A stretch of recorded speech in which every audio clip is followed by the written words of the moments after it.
Everyone at the Moonlit Gathering knew one rule. Never whisper about Alpha King Ryder Blackthorn unless you're prepared for him to hear every word.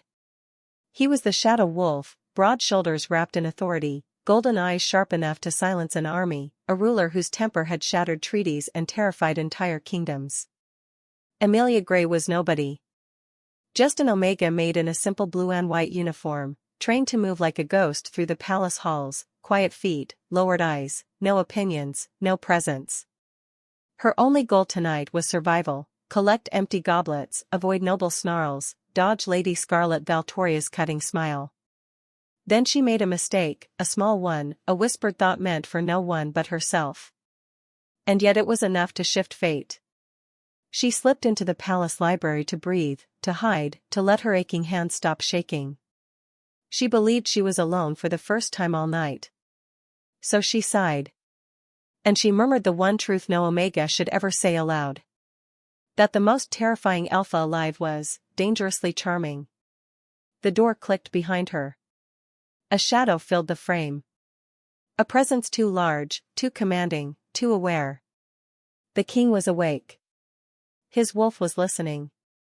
And now the most feared predator in the realm isn't letting her leave, not until she repeats exactly what she whispered. Welcome to Floxy's Shifter Romance Tales. The Moonlit Gathering pulsed on the other side of the walls, clinking chalices, arrogant laughter, the thick scent of wine, fur, and unrestrained dominance drifting through the corridors. For Emilia, every sound was a reminder that she did not belong among alphas who measured worth in bloodline and power. She kept her gaze down as she hurried between nobles who wouldn't hesitate to knock her aside if she lingered too long in their path. Her feet burned. Her nerves trembled. And Scarlett's latest whispered insult still rang in her ears. She needed a moment. Just one sliver of quiet before someone demanded more of her than she could give. The library offered darkness, safety, and the kind of stillness she could breathe in. The shelves towered above her like ancient guardians, and Emilia let her shoulders drop for the first time that night. She didn't notice the faint shift of air. She didn't sense the predator in the corner. Not until she heard the slow sound of someone rising from a chair behind her. And by the time she turned, it was too late. Before this night, Emilia had mastered invisibility.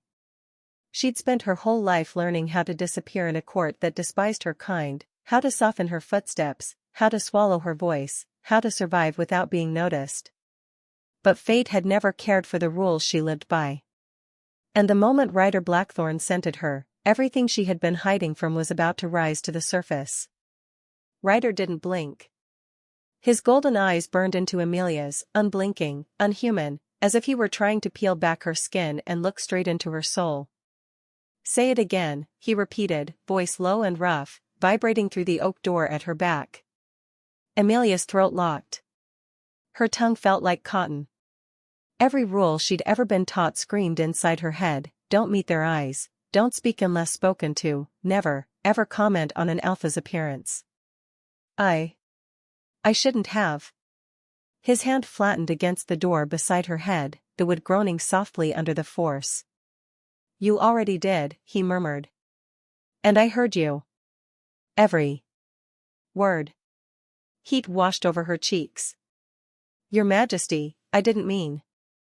He leaned in, the faintest breath away. The scent of pine and smoke and winter storm wrapped around her, dizzying. Something in his gaze flickered, rage, confusion, and something else she didn't know how to name. Dangerously charming, he said, like he was tasting the phrase. That's how you see me? Emilia's heart hammered. It was foolish. I apologize. His nostrils flared. The apology died in her mouth as his pupils blew wide. The room seemed to tilt. Ryder stiffened, every muscle in his body going iron-hard. He inhaled again. A slow, disbelieving drag of air. Emilia felt it like a touch. His voice, when it came, was almost a growl. Omega, he breathed. Mine. The word wasn't shouted. It didn't need to be. It rolled through the air like a command from the moon itself, sinking under her skin, making her wolf, small, quiet, usually silent, jerk awake in a startled shiver. Emilia's fingers spasmed around the empty tray she still held. And no, she whispered, more to herself than him. No, that's not, I'm just a maid, your majesty, I'm nothing, His gaze snapped back into focus, the raw shock in it shuddering behind something colder, sharper. Decision. Emilia Grey, Ryder said, as if he'd known her name all his life and only now remembered to use it. You will walk beside me. Now. She shook her head before she could stop herself. I can't go out there like. His hand dropped from the door. For a heartbeat she thought he would leave her there, that he'd decide this was some horrible mistake and pretend it never happened. Instead, he opened the door. The roar of the Moonlit Gathering crashed into the library, music, laughter, the scrape of cutlery, the layered sense of hundreds of wolves gathered in one place. Ryder didn't look back at her. He didn't ask. He simply reached behind him, found her wrist, and wrapped his fingers around it. His grip was firm but not painful. It still felt like a shackle. Your Majesty, please, she whispered, half stumbling after him as he strode into the corridor. I'll lose my position. I'll be punished. The head housekeeper. Will do nothing, he said. No one touches what is mine. Her breath hitched at that word again. Mine. He said it like a warning to the walls. They reached the massive doors to the grand ballroom. 2 guards snapped to attention, eyes dropping instantly. Open them, Ryder ordered. The doors swung wide. Light and sound poured over them. Chandeliers blazed overhead, throwing fractured gold over polished marble. Wolves in silks and dark suits turned, conversations faltering as the shadow wolf himself stepped back into the room. But he was not alone. Emilia felt hundreds of eyes land on her at once. She wanted to shrink, to vanish, to sink through the floor. Her tray shook in her hand. Ryder didn't let that happen. His fingers slid from her wrist to her waist, resting there with casual possessiveness, guiding her forward until she stood a half step in front of him.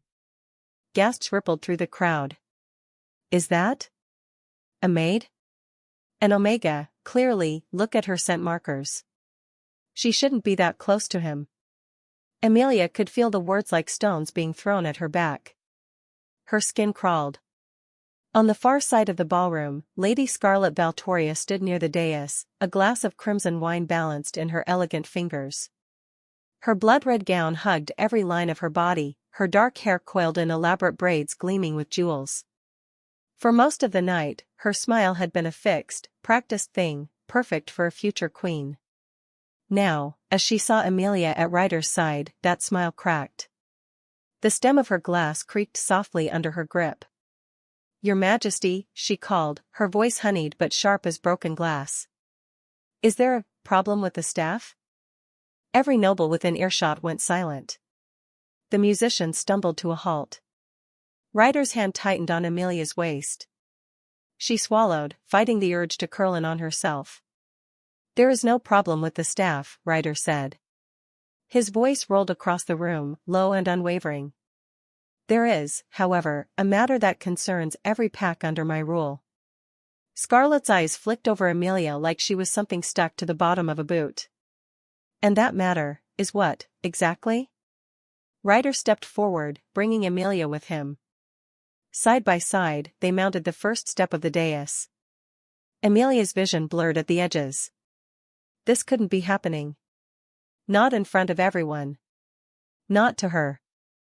He lifted his head, gaze sweeping the watching wolves. From this moment on, he said, each word slow and deliberate, Emilia Grey stands under my protection. The silence that followed wasn't quiet. It was charged. Shock, outrage, curiosity, all of it pulsed through the air like static. Your protection? An elder alpha murmured. She's an Omega maid. Is this a jest? The Luna trials are in a fortnight. This will destabilize the council. Scarlett let out a brittle laugh. Surely, Your Majesty, you don't intend for us to take that seriously. A servant girl? An untested Omega? She tilted her head, eyes bright with derision. We all know your duties, Ryder. A king must choose a Luna worthy of the crown. Emilia flinched. She tried to step back, to slip out from under Ryder's hand. His fingers dug in, anchoring her in place. Ryder turned his head slowly toward Scarlett. The entire room seemed to hold its breath. "I do not repeat myself," he said. "Emilia Grey is under my protection. Anyone who touches her, insults her, or seeks to use her will answer to me directly." Scarlett's jaw tightened, but she kept smiling. "Of course," she said softly. "Forgive me. I simply assumed you wanted what is best for the kingdom." Ryder's gaze cut like a blade. "I decide what is best for the kingdom." A murmur rolled through the crowd, fear, awe, grudging respect. The power radiating off him was almost tangible. Emilia could feel it humming under her skin, tangling with the strange, restless stirring of her own wolf. She didn't understand any of this. She only knew one thing: her life, which had always been a careful, invisible line, had just fallen off a cliff. They left the ballroom long after the music resumed and the nobles forced their smiles back into place. Emilia couldn't remember the path Ryder took through the corridors. She only registered fragments, the echo of their footsteps, the muffled laughter behind closed doors, the cool, unfamiliar scent of wings of the palace she had never been allowed to enter. "Your Majesty," she tried again, her voice raw, "please, you don't have to." "Ryder," he corrected quietly. "When we are alone." Heat rushed to her face. "I can't call you that." "You will." He stopped in front of a heavy door reinforced with iron inlays, guarded by another pair of warriors. "This is your room now." Emilia stared. The door alone looked more expensive than her whole life. I belong in the servants' quarters," she protested. "If the housekeeper finds out." "She answers to me." Ryder nodded to one of the guards. The door swung inward, revealing a chamber bathed in lamplight, a large bed, a fireplace, a window that looked out over the moonlit forest. Soft rugs muffled the floor. A tray sat on a small table, steam still curling from a teapot. Emilia hovered on the threshold, feeling like one step would rewrite her entire existence. "Why?" she whispered, more to herself than to him. "Why me?" Ryder's expression flickered, some of the iron softening around the edges. For the first time, she saw the strain there, the tightness in his jaw, the way his hands opened and closed as if he were fighting something inside himself. "Because my wolf chose," he said simply. "And I do not go against my wolf." That should have been comforting. It wasn't. It was terrifying. "My presence will cause trouble," she said. "You heard them in the ballroom. They'll think you've lost your mind. They'll blame me. They can think whatever they like." His eyes darkened. "They will learn." Emilia wrapped her arms around herself. "And if they hurt me to make you bend?" Something dangerous slid across his features. "Then I will bend them until they break." There was no doubt in his voice. No hesitation. The promise made her shiver. He stepped back, giving her space. "2 guards will remain posted outside your room. You do not open this door to anyone but me." "Anyone?" she echoed. "Anyone," he repeated. His gaze locked on hers, intense enough to make her breath stutter. "If you need anything, you send word. If someone threatens you, you tell me. Do you understand?" Emilia nodded because she didn't know what else to do. He seemed to want to say more. His hand lifted, as if he might touch her, then curled into a fist instead. "Rest," he said roughly. "You're safe here." Safe. The word felt foreign. Emilia stepped into the room. The door clicked softly shut behind her. She lasted almost an hour before the first cracks appeared. At first, it was just noise. Footsteps passing, whispered voices just outside the door that cut off whenever she strained to listen. Then something slid under the door, a scrap of torn linen, the crimson court crest ripped straight through the center. "Traitor," scrawled in ink across the fabric. Her stomach dropped. Another note followed an hour later, shoved under the door so hard it scraped the floor. You'll ruin us all. Somewhere down the corridor, a muffled laugh rang out. Emilia sank onto the edge of the bed, fingers twisting in the blanket. Her chest felt too tight. She could still hear the nobles in the ballroom, their disgusted whispers looping in her head. A maid. An Omega. The king's protection? For how long? Tears stung her eyes. She pressed the heels of her palms against them, trying to force them back. She had survived insults before. She had endured being invisible, being less than nothing. But this was different. This time, they weren't just hating her. They were hating what she had become to him. A weight settled on her chest. I didn't ask for this, she whispered to the empty room. I never asked for any of this. The first sob ripped out before she could swallow it down. Another followed, shaking her shoulders. She bent forward, hair falling around her face, tears soaking the fabric of her uniform. On the other side of the door, Ryder stood perfectly still. His guards had withdrawn to the end of the corridor at his gesture. He didn't need them to tell him she was crying, he could hear every broken sound, could feel the ache through the strange, newly forged pull of the bond. His fist pressed against the wall beside her door, knuckles white, tendons taut. Every instinct in him screamed to go to her. To gather her in his arms, to silence the whispers with blood and fear, to mark her so thoroughly that no one would ever dare look at her the wrong way again. He closed his eyes. I won't cage you, he muttered under his breath, jaw clenched. I won't. But the bond didn't care about oaths. It burned and pulsed and clawed at him, demanding. Behind the door, Emilia's sobs quieted into small, broken breaths. Ryder stayed where he was, fist braced against stone, eyes closed against the war raging inside his chest, king against wolf, duty against instinct, knowing one thing with terrifying certainty. This bond was not something he could reject. And it was only a matter of time before his kingdom caught fire because of it. The days that followed were not days at all but a tightening noose, a slow suffocation beneath the weight of the court's hatred, and Emilia felt every hour scrape against her skin like glass as whispers turned to stares, stares turned to schemes, and schemes quickly sharpened into cruelty disguised as formality. The nobles had always resented the servants, but now that Ryder had touched her waist, spoken her name, and declared his protection, Emilia became a living target, and every wolf with ambition saw her downfall as a stepping stone.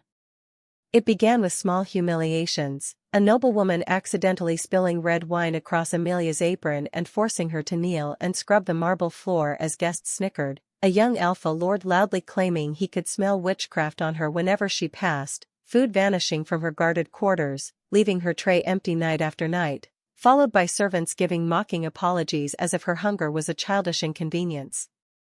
Rumors bloomed like rot, rumors that Ryder had enslaved her mind, that the king's wolf had bewitched her to force the bond, that Emilia had seduced him with forbidden magic. Others swore she was a temptress sent from a rival kingdom to destroy Ryder from within. And when someone forged a letter, one dripping with venom, supposedly in Emilia's handwriting, insulting Scarlett's lineage and mocking her failed claim to the throne, the court erupted, the note was waved through the halls like a trophy of her supposed arrogance, and suddenly alphas she had never spoken to confronted her, their authority laced with poisonous satisfaction as they demanded she apologize for words she had never written.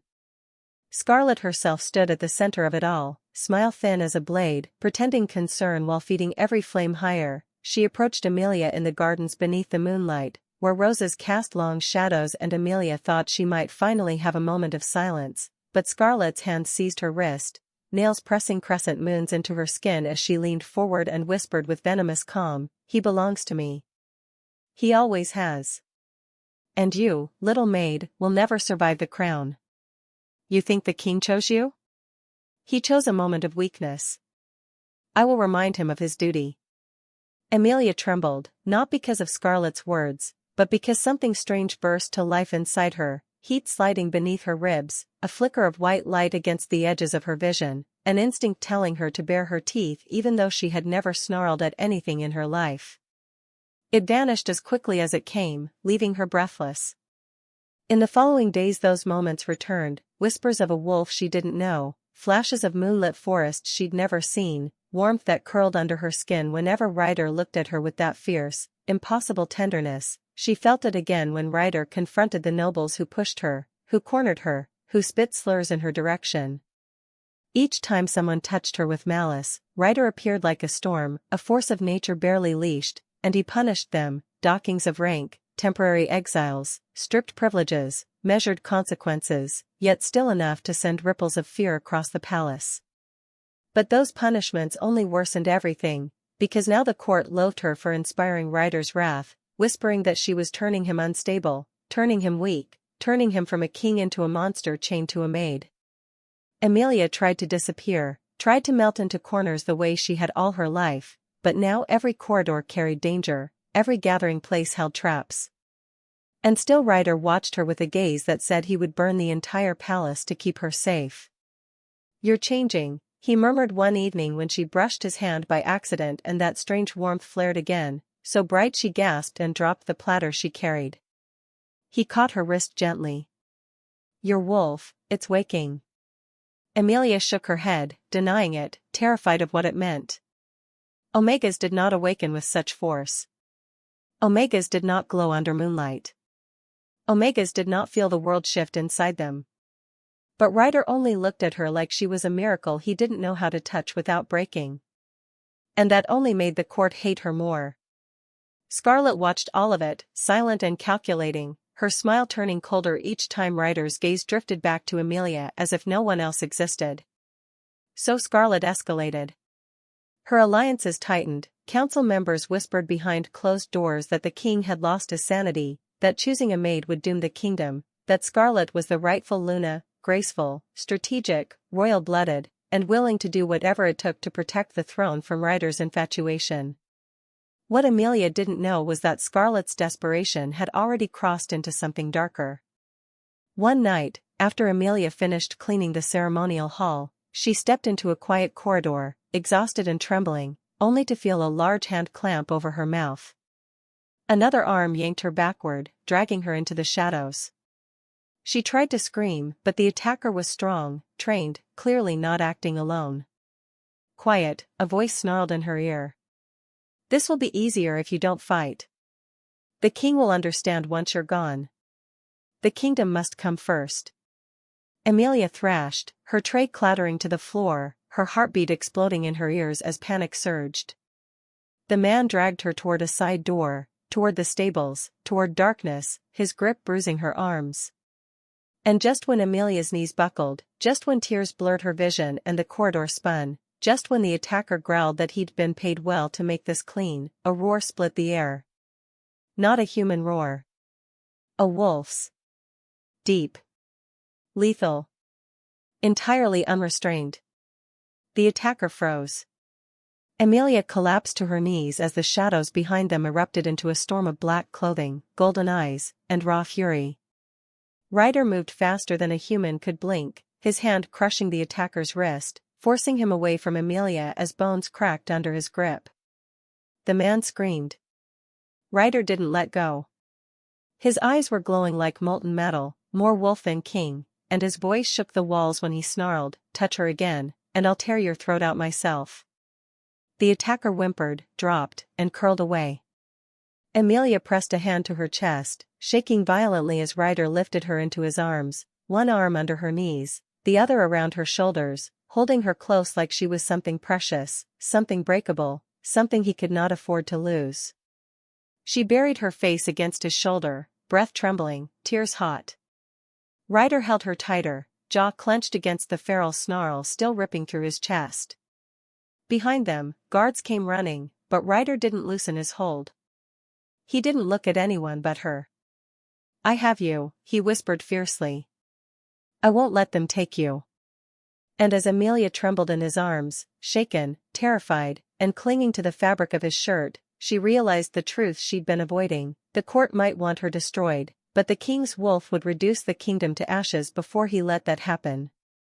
In the days after the abduction attempt, the palace moved like a wounded animal, jittery, snarling, suspicious of every shadow, but for Emilia, the loudest thing in the Crimson Court was not the gossip or the clatter of armor, It was the echo of Ryder's promise as he'd carried her away from the attacker, the feel of his arms around her, the thunder in his chest when he'd said he wouldn't let anyone take her, and it haunted her so fiercely that when he came to her chambers that night, eyes still storm-bright, shoulders tight with barely leashed fury, she didn't hide behind politeness or fear, she stood there in her simple dress, hands curled in the fabric, and whispered the words that changed everything, "I feel it too." For a heartbeat he didn't move, as if the world had stopped to listen, then something in him broke open, his shoulders dropping, his jaw unclenching, his wolf's golden light softening in his eyes, and instead of seizing her, instead of demanding or commanding, Ryder stepped forward slowly, as if approaching something sacred, and simply cupped her face in his hands, his touch careful and reverent, thumbs brushing away tears she hadn't realized were falling. "You're mine," he breathed, but this time it wasn't a growl of possession, it was a vow torn from somewhere deep and aching, and Emilia, trembling, nodded because denying it would be like denying the moon. From that moment, the tone between them shifted, the king the court feared became almost gentle and private, still fierce, still dangerous, but for her his edges softened, and he hovered near without smothering, asking if she'd eaten, making sure guards she trusted stood outside her door, watching her with a kind of quiet awe whenever she reached for his hand first. When the elders of the moon circle suggested the lunar oath, the ancient mating ritual that would seal their bond before goddess and kingdom alike, Ryder's expression turned solemn, almost hopeful, and Emilia felt that strange warmth stir inside her again, that half-awake wolf stretching in her chest, as if the very idea of binding themselves beneath the moonlight was answering a call older than their bloodlines. The palace buzzed with preparations. The ceremony would take place in the lunar hall, a vast chamber open to the sky, its glass roof retractable to let the moon bathe the stone floor in silver. Servants scrubbed every surface until it gleamed, hung pale banners embroidered with constellations, and polished the ceremonial chalice that would hold the sacred wine. Word spread like wildfire that the king had chosen a date, that the maid would become Luna, and the court responded with a mix of terror, outrage, and morbid curiosity. Scarlett moved through it all like a blade wrapped in silk, smiling too sweetly, congratulating Emilia in public with venom disguised as grace, hugging her just a little too tight as she murmured, "I do hope your heart can bear the weight, dear. Not everyone is meant to carry a crown." Emilia tried to push the doubts away, focusing instead on the warmth of Ryder's hand in hers, the way he stood behind her as she was fitted for a simple ceremonial gown, white, unadorned, chosen at her request so she would not look like a queen trying to impress, but like herself. The night of the lunar oath came cloaked in thick clouds that parted just enough for the full moon to pour white light into the hall, incense curled in the air, soft drums beat like a distant heartbeat, and wolves from every rank filled the balconies, their faces expectant, judgmental, hungry. Emilia walked beside Ryder toward the central dais, feeling every gaze scrape across her skin, but when she glanced up at him, all she could see was the way his fingers tightened around hers, the silent question in his eyes, "Are you sure?" And she answered with a small, steadier squeeze, "Yes." The high priestess of the moon circle stepped forward, old and stern, her hair silver as frost, and recited the ancient words about bonds forged in blood and light, about mates chosen by the goddess herself. Attendants brought the ceremonial chalice, filled with deep red wine infused with herbs and blessed beneath the moon, and placed it on the stone table between them. Emilia didn't notice the way Scarlett's gaze sharpened then, or the quick, subtle nod she exchanged with a shadowed figure near the edge of the hall. She only heard Ryder's voice as he turned to face her fully, the entire court falling away as his hand lifted to tuck a strand of hair behind her ear. "Emilia Grey," he said softly, and the sound of her name in his mouth made her chest ache. "I was never meant to have a mate. I made peace with that a long time ago. Power was easier. Fear was cleaner. But then you whispered something you shouldn't have, and the world shifted, and now there is before you and after you, and I don't want to remember how I ruled without you at my side." His throat worked as if the words cost him, but he kept going, voice roughening, "So in front of every pack, every enemy, every ally, I choose you over crowns, over treaties, over bloodlines. If I must lose everything to keep you, I will. The throne can burn. You cannot." Emilia's vision blurred. Her heart hammered. She had never been more terrified or more certain of anything in her life. When it was her turn to speak, her voice shook but did not break. She confessed her fear of the court, her lifelong invisibility, her belief that she was not enough, and then, with the moon on her skin and Ryder's hand warm in hers, she vowed to stand beside him anyway, to learn, to grow, to protect his people as fiercely as she wished someone had protected her. The high priestess nodded, satisfied, and lifted the chalice. "Drink, and let the lunar oath bind what the goddess has already written," she intoned, offering the cup first to Ryder. He took a long swallow, never looking away from Emilia, then passed it to her. The silver was cold against her fingers, the wine dark and fragrant, touched with something bitter and unfamiliar, but she was too caught in the moment, in the way his thumb brushed her wrist, in the way her half-awake wolf pressed against her ribs, to question it. She lifted the cup. The first sip burned, but she forced it down, lips tingling, throat tinged with heat. The crowd exhaled as one, waiting for the moment the bond would flare bright and visible between them, threads of energy some swore they could see, a spiritual ceiling. Ryder bent his head toward her, voice dropping so only she could hear. "Mine," he whispered, not as a command but as a confession, adding, "above kingdoms. Above everything." Emilia opened her mouth to answer, to tell him he was hers too, but the word never left her tongue. The hall tilted. Her fingers went numb. A cold, creeping fire raced through her veins from where the wine had touched her lips, and the warmth she'd come to recognize as her awakening wolf suddenly detonated into agony.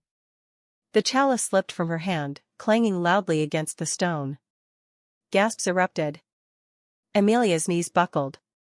The last thing she saw before darkness swallowed her was Ryder's face shattering, golden eyes widening in terror, mouth forming her name as if it were the only word he remembered. Then pain. White, blinding, devouring pain, followed by a vast, echoing silence. Somewhere far away, in the physical world, Ryder roared, an inhuman sound that shook the hall, glass panes rattling, nobles flinching. He caught her before she hit the floor, cradling her against his chest, snarling for the healers, his voice raw as he demanded they fix this, fix her, fix anything. He didn't let anyone take her from his arms as he carried her through the corridors, his threats a constant growl. If she died, someone would pay in blood. He begged the moon goddess, the one he barely acknowledged, promising anything, everything, if she would just breathe again. But Emilia did not hear his pleas. She was elsewhere. In the void. At first it felt like drowning in ink, no sound, no sensation, only the lingering echo of poison burning through her. Then, slowly, light appeared, a silver thread in the darkness, widening, brightening, until she found herself standing in a forest made of starlight, trees shimmering with constellations, the ground beneath her bare feet soft as mist. The moon hung impossibly close, huge and luminous, painting everything in shades of white and blue. A presence moved behind her. Emilia turned, heart hammering, and saw a wolf step from between the glowing trees, not the ragged, timid creature she'd always imagined hiding inside her, but an immense, magnificent being with fur the color of fresh snow and eyes brighter than molten silver, galaxies spinning in their depths. The air trembled around it, humming with power that felt both terrifying and familiar, as if she'd always known it was there, waiting. "You're late," the wolf's voice murmured, not with words but with feeling, echoing directly into her chest. Emilia sank to her knees, tears streaming, overwhelmed. "I'm an Omega," she whispered back, but the wolf tilted its head, amused and sorrowful at once. "You are celestial," it answered, and as the word settled over her like a cloak, memories flickered, moments when the moonlight had clung to her too tightly, when her instincts were too sharp, when her body had hummed with energy she'd been too afraid to name. "They tried to bury us," the wolf said, stepping closer until its nose brushed her forehead, cool and warm all at once. "Fear.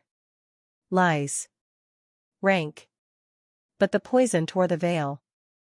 They meant to kill you, little star. Instead, they woke us."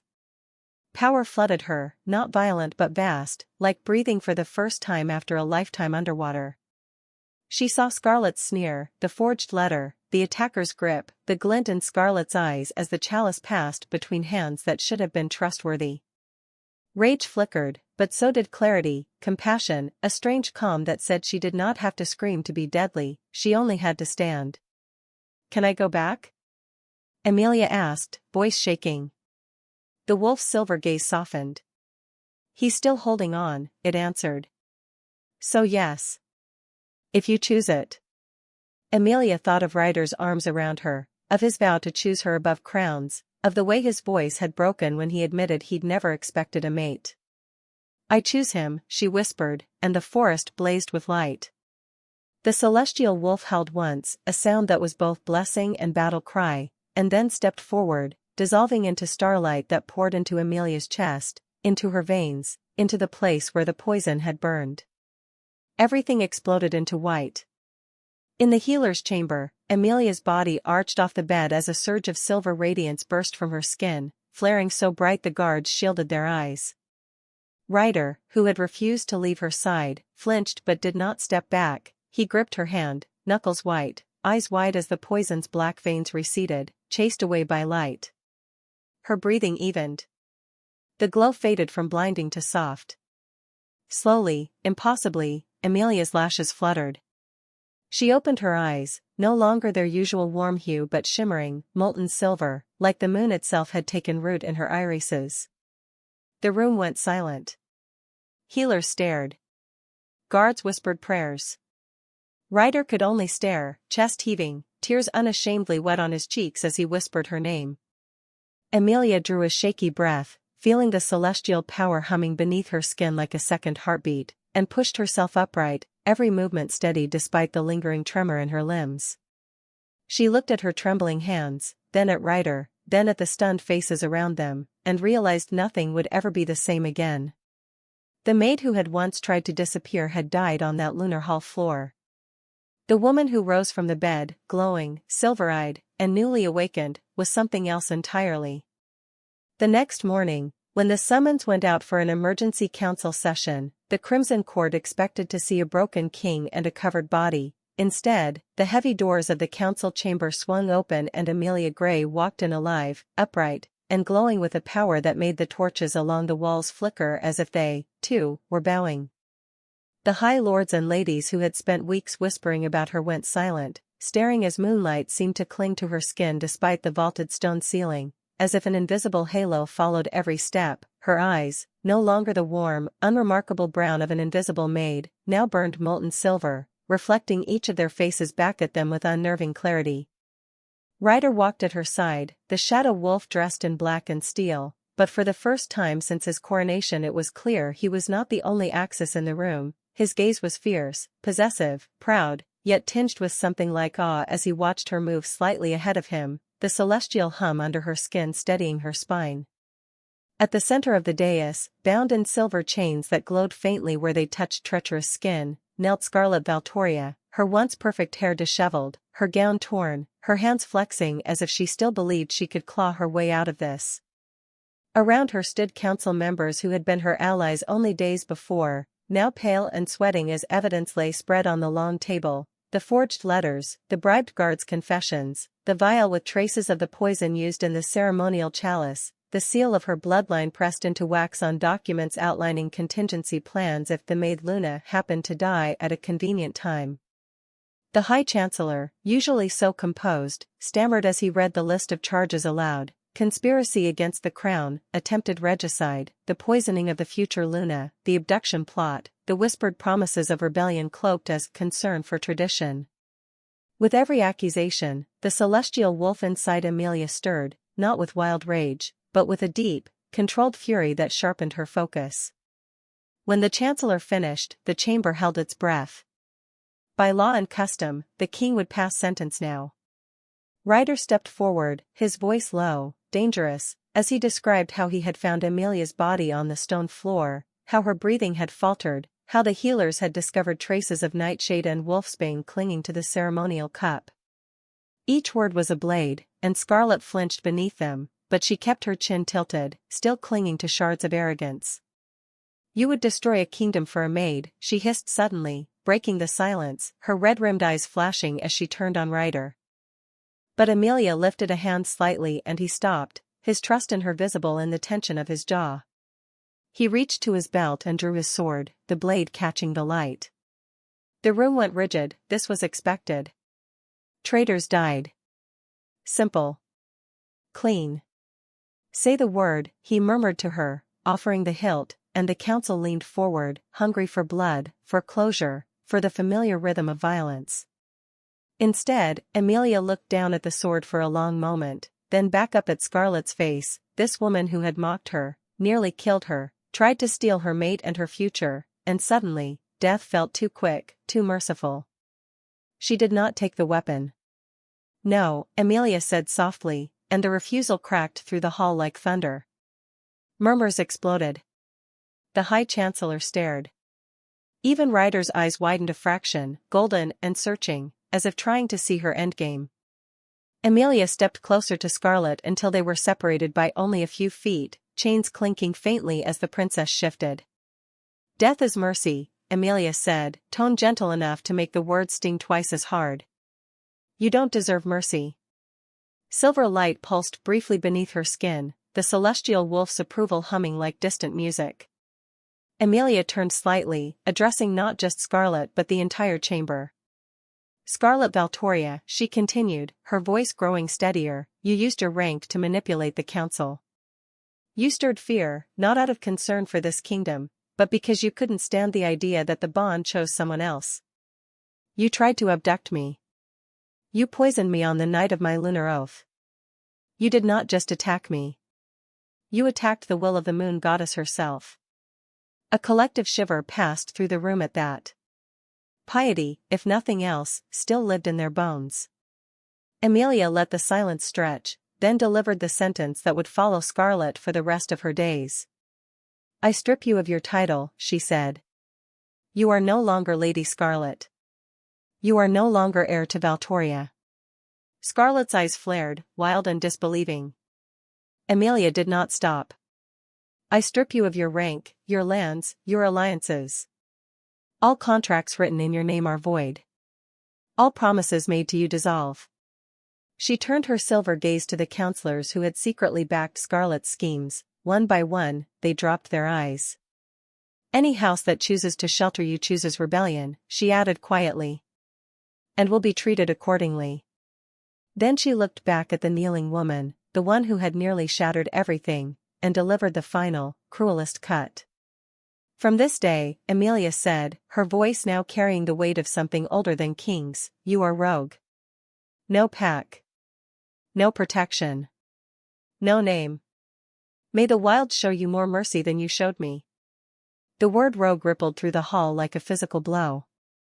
In their world, death was an ending, being made rogue was an erasure, a living exile, a sentence to wander with no bond, no territory, hunted by anyone who wished without consequence.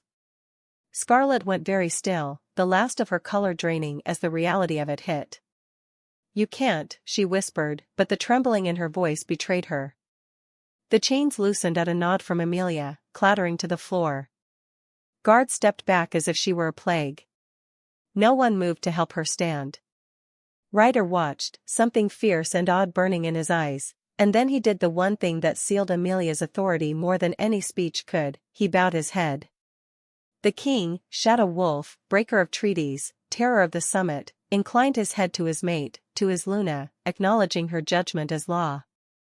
One by one, the council followed, inclining their heads or dropping to one knee, compelled by a mix of fear, respect, and the invisible pressure of her celestial presence. The kingdom bowed. Scarlett stumbled to her feet, suddenly small without her titles and silks, and when no one looked at her, when no one called her name, she understood that Emilia had taken everything she valued without spilling a drop of blood. Guards opened the far doors. Cold air gusted in. Without a word, the disgraced princess walked out into a world where every step would hurt, where every shadow might be her last, and the doors shut behind her with a final, echoing boom. Later, when the chamber had emptied and the echoes of judgment had faded, Ryder led Emilia up a spiral staircase that seemed to climb straight into the heavens. The moon tower was the highest point of the Crimson Court, a circular platform open to the sky, ringed by low stone walls and nothing else. Up here, the air was thin and clean, the noise of the kingdom distant, and the full moon hung close enough to touch. They stood alone beneath its light, the glow turning his dark hair silver at the edges, painting her celestial eyes with even deeper luminescence. There were no counselors to impress, no nobles to intimidate, no laws dictating what should happen next, only the two of them, battered and reborn. Ryder reached for her hand, his touch careful as always since she'd awakened, as if afraid she might vanish like a dream. "You were," he began, then stopped, shaking his head, a rare laugh breaking through the lingering tension. "I don't have words big enough for what you were today." Emilia smiled, small and real. "Terrified," she admitted. "Angry.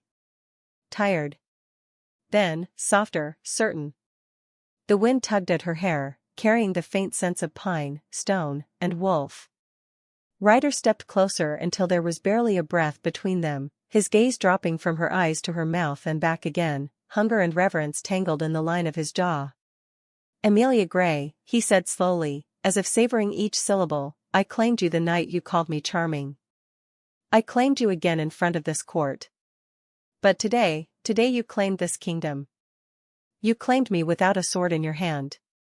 He lifted one hand and pressed it over his own heart. "If you still want me," he murmured, voice roughening, "if you still choose me after everything, then I would like to complete what they tried to steal from us." Her celestial wolf stirred in approval, silver warmth spreading through her chest. Emilia stepped into his space, close enough to feel the steady pound of his heartbeat against her body, and tilted her head back to meet his eyes. "I choose you," she said simply. "No titles. No conditions. Just the truth." Ryder's throat worked, his hand trembled slightly as he reached up to brush her hair aside, exposing the curve of her neck. There was no dominance in the gesture, no force, only a reverent question, his gaze asking for permission. When she nodded, he leaned in, breath warm against her skin, and marked her with a slow, deliberate bite that was less about claiming and more about promising, the bond between them flaring so bright she could feel it singing through her bones. Pain and pleasure braided together for a heartbeat, then dissolved into a sense of rightness so profound it nearly brought her to her knees. Their wolves held in unison somewhere deep inside, the celestial and the shadow finally locked together. When he pulled back, his eyes were wet, golden irises rimmed with silver light reflected from hers. Emilia cupped his jaw, thumb catching one of the tears as it slipped free, and laughed softly, breathless and disbelieving. "You know," she whispered, the words that had started it all now carrying the weight of everything they'd survived, "you really are dangerously charming." Ryder huffed a shaky laugh, then dipped his head until his forehead rested against hers, closing the last distance between king and maid, shadow and star. His voice, when it came, was soft but unshakable, a vow that needed no witnesses. "Mine," he answered, possessive and tender all at once, and for the first time, with the moon watching and their bond sealed, Emilia didn't hear it as a cage.